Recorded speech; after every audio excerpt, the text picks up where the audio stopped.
The Premier League is back, and what better way to kick things off than a showdown between London and Manchester? It's a high-stakes battle of the blues as Chelsea host Man City at the Stamford Bridge. Hello and welcome to Soccer Betting News. I'm your host Deshawn, and with me in studio today is England football analyst Nigel Nika. Great to be here, Dish, and a warm welcome to all the viewers at home. I think it's going to be a great Premier League to look forward to, and our weekends finally have meaning. Yeah. Gosh, Nigel, I can see the excitement on your face. How excited are you that football has returned? I think we've been starved for a few months. International football has whet our appetite a little, but gosh, we just need this Premier League back a lot. 100%. Looking ahead to this weekend's fixture. Now, Chelsea have just come off a bit of a roller coaster of a season that led with Poch being axed. Why do you think he actually got the sack?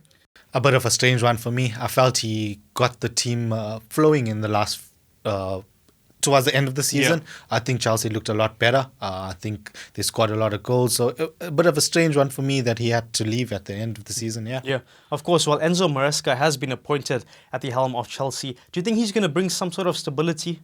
Look, his Leicester team showed a lot of structure. They looked really good, building up from the back and going forward. So if he can bring that to Chelsea, I think that's what they're looking for. Yeah. Well, of course, he is an understudy to Pep Guardiola, having worked with the Man City manager previously. What do you think he's going to bring to the City team? I think he's got like you say, the Pep school of thought. He's been around the block, and look, he's got a world-class squad to work with. This Chelsea team is stacked, so now it's about getting the job done. Of course, he has brought along one of his familiar foxes in, Keenan Dewsbury-Hall. I believe the man has played for England in the past. Do you think he's going to come in and change this Chelsea team? I think he's a really solid player. You know what you're going to get with Dewsbury Hall.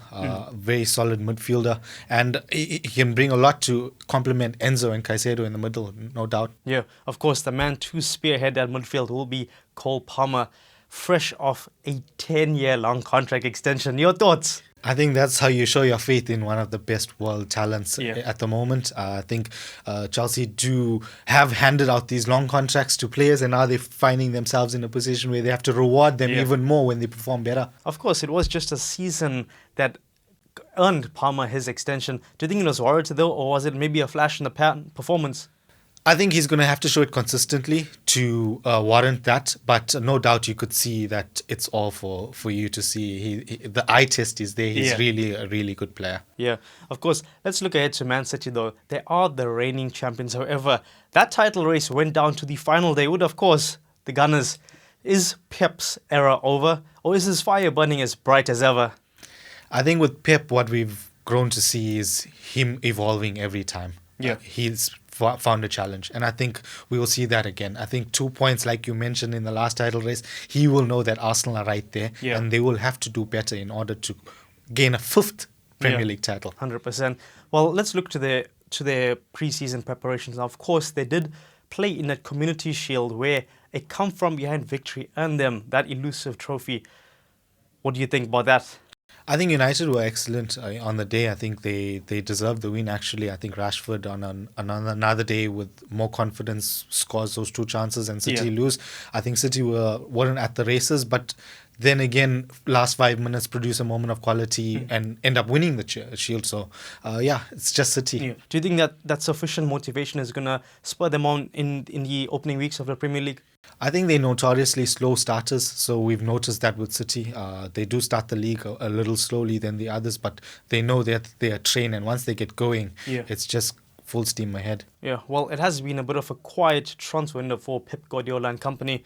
Do you think that Savinho is the man to come and shape that wing play attack? He's done well with Girona in La Liga. He's got look, Pep has been one of the best winger coaches in football, so I'm sure he can get the best out of him, no doubt. I know Sterling, Doku, even Leroy Sané come to mind. Yeah, Mahrez, he's produced a lot of very good wingers, and he's going to learn from him now. So, all right. Well, Nige, let me know how you think this game is going to come out with your prediction, and possibly are there any goal scorers? Yeah, I'm expecting goals. In both teams' pre-seasons, there were a lot of goals. I think Chelsea just lose out against City. I think City edged them about 2-3-1. All right. Well, thanks so much for your prediction. Fans, you've heard it right here from Nigel Naika calling a victory for Man City. Do let us know if you agree with him in our comments. From all of us in studio, thanks and goodbye. Cheers. For more soccer betting tips and previews, get the latest copy of Soccer Betting News for only 10 Rand at your nearest Hollywood Bets branch or news agent.